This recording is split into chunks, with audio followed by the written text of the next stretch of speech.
예, 안녕하세요. 이변을 잇다의 이동현 변호사입니다. 예, 오늘은 억울하게 강제추행에 연루되었다면에 대해서 알아보도록 하겠습니다. 저는 형사 전문 변호사고 이 성범죄 관련해 가지고 굉장히 많은 사건을 다뤄보고 많은 사건에서 무죄, 무혐의 그리고 이제 뭐 기소유예 등 많은 좋은 결과를 도출해낸 그런 변호사입니다. 예, 그리고 뭐 성범죄 관련해 가지고 뭐 이제 혼자서 대응할 수 있다.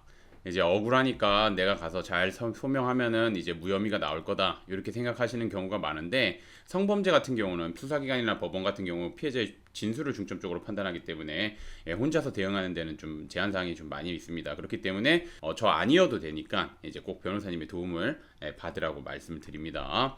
그리고 이제 뭐 저 같은 경우는 뭐 24시간 상담 가능하고 뭐 각 사안에 맞춰가지고 하고 제가 직접 상담하고 제가 직접 사건 진행합니다. 뭐 일반 여러분들이 뭐 이제 변호사 사무실을 가보거나 아니면 법무법인을 가게 되면 상담하시는 변호사님이랑 사건 진행하시는 변호사님이랑 다른 경우가 많은데 그런 경우는 수임하시면 안 됩니다. 그리고 저는 대한변협에 등록되어 있는 형사 전문 변호사입니다. 제가 아까도 말씀드렸듯이 저는 수백 건의 성범죄 사건에서 무죄, 무혐의 등 많은 좋은 결과를 도출해낸 성범죄 전문 변호사입니다. 그래서 제 블로그나 유튜브를 보시게 되면 이런 좋은 결과를 도출해낸 결과들이 있으니까 그거는 확인해 보시면 되겠습니다. 강제추행 같은 경우는 성적 수치심을 유발하거나 성적 욕망을 충족시키기 위해서 타인의 신체를 강제적으로 접촉하는 행위를 말합니다.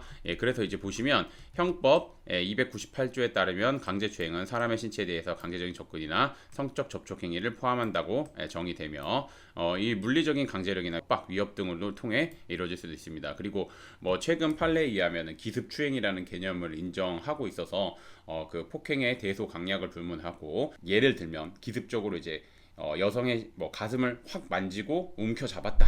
뭐 이런 경우도 폭행 행위이자 동시에 추행 행위로 보기 때문에 강제추행으로 처벌받게 됩니다.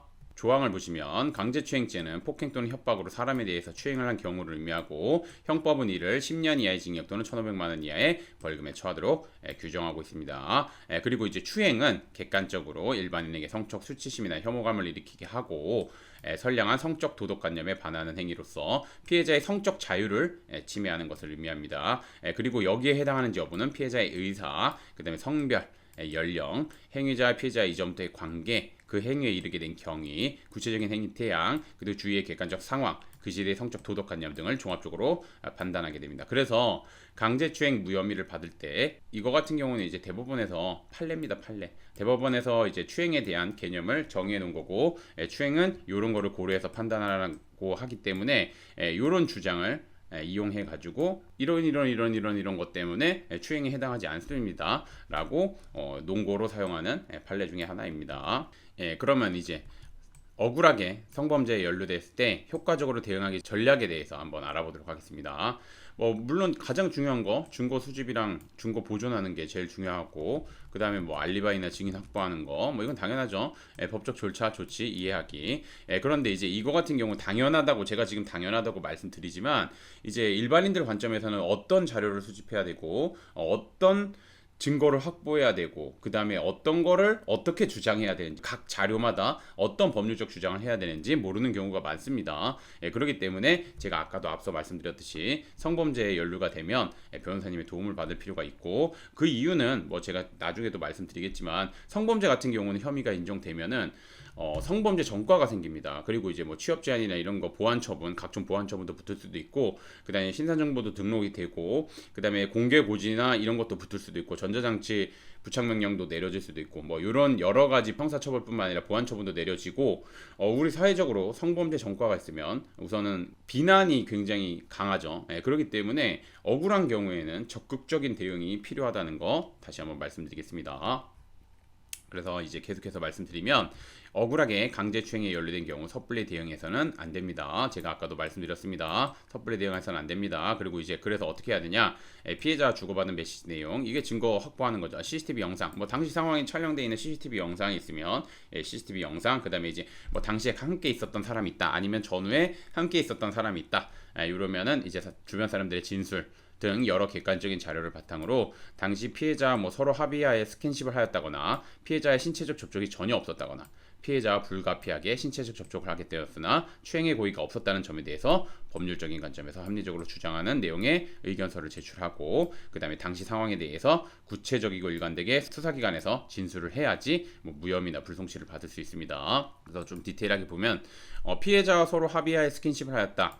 이런 거 같은 경우는 보통 단둘이 있다가 발생하는 경우가 있기 때문에 이거를 입증하기에는 굉장히 어려운 부분이 있습니다. 그렇기 때문에 이를 입증하기 위해서는 여러 자료를 확보해야 되고, 특히나 이제 피해자랑 주고받은 메시지 내용이 있다거나, 아니면은 이제 당시 상황이 술집에서 뭔가 스킨십이 있을 수도 있고, 그렇기 때문에 CCTV가 있으면 CCTV 영상을 확보하는 게 중요하고, 그런 게 없다 하더라도 당시 상황에 대해서 굉장히 구체적으로 일관되게 진술을 해야지 혐의를 벗어날 수 있다는 거 말씀드립니다. 그리고 신체적 접촉이 전혀 없는 경우도 있습니다. 없는 경우도 있고, 그 다음에 불가피하게 피하려고 하다가 우연히 손이 다른 사람의 신체에 닿게 됐거나 이런 거를 입증을 해야 되는 겁니다. 그리고 그런 거에 대해서 법률적으로 당연히 타당한 주장을 해야 되는 부분이고, 그래서 요거 같은 경우는 그냥 저는 그런 고의가 없었는데요, 이렇게 주장하는 거는 수사기관에서 받아들이지 않고 여러 객관적인 자료와 법률적 주장을 해야지 받아들여진다는 거 다시 한번 말씀드리겠습니다. 강제추행도 성범죄이므로 법원 수사기관은 피해자의 진술에 무게를 두고 있습니다. 그래서 피해자의 진술의 신빙성을 탄핵할 수 있도록 수사기관에서 초기부터 제대로 진술해야 할 뿐만 아니라 기소되어 재판을 받게 될 경우에는 피해자를 증인을 불러 증인신문도 하고, 그 다음에 이제 말 그대로 당사자인 피고인이죠. 피고인에 대한 피고인 신문도 하고, 그래서 이제 무죄를 입증하는 부분입니다. 당연히 혼자서 대응하는 거 굉장히 어렵겠죠. 제가 아까도 말씀드렸지만 성범죄 같은 경우는 우리 사회적으로 굉장히 많은 큰 불이익을 입게 됩니다. 그러니까 성범죄 혐의가 인정이 되면 큰 불이익을 입게 됩니다. 그렇기 때문에 정말 억울한 경우에는 그 성범죄 혐의를 벗어나야 됩니다. 그래야지 억울하게 처벌받게 되거나 억울하게 말 그대로 불이익을 입게 되는 것을 방지할 수 있습니다. 그리고 그러기 위해서는 초기 대응이 굉장히 중요합니다. 그런데 이제 초기에 혼자서 대응할 수 있다고 생각해서 이렇게 그냥 별다른 생각을 하지 않고 내가 제대로 진술하면 혐의를 벗어주겠지, 수사기관이 나의 도움을 주겠지 라고 해서 수사기관에 가서 진술하는 경우가 많은데, 그렇게 하지는 않으셨으면 좋겠습니다. 제가 말씀드리지만 만약에 폭행 사건이 났다, 아니면 상해 사건이 났다, 그러면은 상대방과 합의하고 그거 같은 경우는 크게 진술에 대해서 당연히 이제 어떻게 진술해야 되나 조금 다르긴 하지만, 그래도 이제 그 일반인들이 가서 진술을 하면 나중에 변호사를 선임하더라도 크게 디테일한 부분이나 이런 거에 대해서 크게 그런 부분은 없고, 그 법률적 주장을 하면 되는 부분이긴 한데, 성범죄 같은 경우는 초기에 제대로 진술을 안 해놓으면 나중에 변호사님의 도움을 받는다 하더라도 이게 뒤집거나 아니면은 이제 뭔가 진술을 바꾸거나 이런 게 쉽지 않습니다. 성범죄 같은 경우는 제가 아까도 말씀드렸듯이 진술의 신빙성이 굉장히 중요한 그 범죄에 해당합니다. 혐의를 입증하는데, 그렇기 때문에 초기부터 변호사님의 도움을 받아서 대응하는 게 중요하다는 거 다시 한번 말씀드리겠습니다.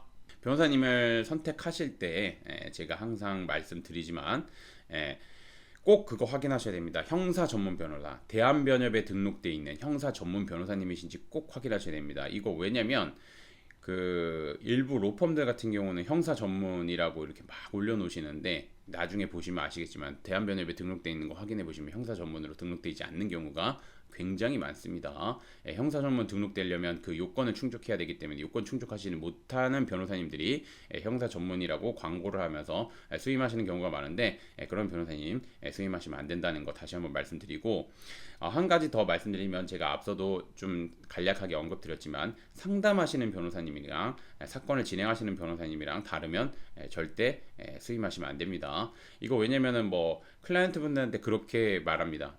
상담하시는 변호사님도 같이 진행하고 있습니다. 파트너 변호사님, 대표 변호사님도 같이 진행하고 있습니다. 솔직히 말씀드리면 같이 진행하는 경우도 물론 이제 많겠지만 같이 안 진행하는 경우가 더 많다고 보시면 됩니다. 그래서 초임 변호사님들이 거의 진행한다고 보시면 됩니다. 담당 변호사님들 지정되는 거 보시면 그 나중에 이제 변협이나 이런 데 사이트 들어가서 확인해 보시면 기수가 말 그대로 이제 변호사 시험을 합격한 지 얼마 안 되신 변호사님이 사건 진행하는 경우가 많습니다. 그런 경우는 제가 보면 사건을 수임하시지 않는 게 바람직합니다. 왜냐하면 이게 경험이 생각보다 굉장히 중요합니다. 어느 분야든 다 똑같이 경험이랑 노하우가 굉장히 중요한 부분이기 때문에, 특히나 이제 성범죄, 마약, 이 사건은 그런 게 중요하기 때문에 절대 그런 분들 그런 로펌 수임하시면 안 된다는 거 말씀드리고, 그 다음에 이제 사무장이랑 연락을 한다거나 뭐 아니면 비서분이랑 연락을 하고 변호사랑은 통화가 안 되고, 변호사는 뭐 재판 때만 얼굴 보고 아니면은 뭐 이제 수사기관 가서 얼굴 보고 뭐 그런 그때만 뭐 말 그대로 이제 대면하거나 그런 경우가 있는데, 그런 것도 제가 보면 수임하시면 안 된다고 생각합니다. 사건을 진행하게 되면 저 같은 경우는 클라이언트 분이랑 한 팀이라고 생각하기 때문에 클라이언트 분이랑 직접적으로 소통을 하면서 그 사건을 하나하나 진행을 해 나가야지 말 그대로 그 사건에 대해서 변호사도 정확하게 파악을 하고 그 진술 방향이나 아니면 진술을 어떻게 해야 될지, 그리고 이 사건의 방향이나 이런 걸 제대로 설정해 줄 수 있기 때문에 직접적인 소통 굉장히 중요하다는 거. 그리고 직접적인 소통이 안 되는 변호사님은 사임하시는 게 맞습니다. 그리고 수임하시지 않는 게 맞습니다. 그리고 뭐 보시면은 일부 변호사님들 중에서 요즘 뭐 그냥 다른 사람의 성공 사례를 막 자기 성공 사례처럼 올리시는 경우도 많고 그러는데, 광고를 하려고 그런 변호사님들 현혹되지 마시고 꼼꼼하게 변호사님 검색해 보시고 블로그도 한번 보시고 그 다음에 이제 유튜브도 한번 보시고 그렇게 해가지고 변호사님을 수임하시는 것이 바람직하다고 생각합니다. 그리고 사건을 진행하는데 변호사님이랑 통화를 해보셔도 좋고요.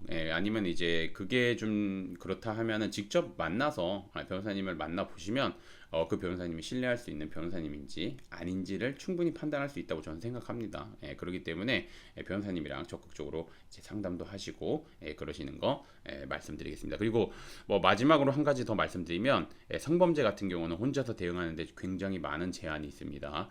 그래서 이제 혼자서 대응하기보다는 이 억울하게 성범죄 혐의를 받고 있다면 혐의를 벗어나는 게 중요하고, 혐의를 벗어나기 위해서는 법률적인 조언이 필요하고, 법률적 조언을 받기 위해서는 법률 전문가인 변호사님이 도움을 받으셔야 되는데, 변호사님의 도움을 받으실 때에도 일반 변호사님이 아닌 이 성범죄 사건이 많이 다뤄보신, 그리고 성범죄 사건에서 많은 좋은 결과를 도출해낸 변호사님의 도움을 받는 것이 바람직하다고 생각합니다. 그리고 뭐 저한테 상담을 요청하시거나 그러시면 여기 보시면 이 번호로 연락을 주시면 제가 직접 연락을 받으니까 그거 알아두셨으면 좋겠습니다. 오늘의 주제는 여기까지 마치겠고, 저는 이번에 이따의 이동현 변호사였습니다. 감사합니다.